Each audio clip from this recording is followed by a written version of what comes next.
बिस्मिल्लाहिर्रहमानिर्रहीम। अस्सलाम वालेकुम। मैं आपको अपने चैनल ब्राइट टाइम में खुशामदीद कहती हूँ। आज की वीडियो का मौजू है अंबिया किराम अलैहिस्सलाम की ज़िंदगी। FA में है, मैट्रिक में है, BA में है या फिर आप PPSC के पेपर कर रहे हैं तो ये लेक्चर आप तमाम स्टूडेंट के लिए बहुत ज़्यादा मुफीद है। नूह अलैहिस्सलाम ने अपनी कौम के लिए कितने साल आपने तबलीग की थी? किसने? हज़रत नूह अलैहिस्सलाम ने। तो इसका सही जवाब है कि उन्होंने 950 साल जो है हज़रत नूह अलैहिस्सलाम ने अपनी कौम के लिए तबलीग की थी।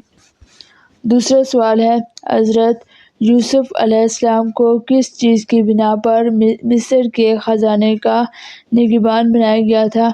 तो अल्लाह ताला की तरफ से उन्हें ख्वाबों की ताबीर, यानी उन्हें जो ख्वाब आते थे या किसी और को जो ख्वाब आते थे वो उसकी ताबीर जो है वो सही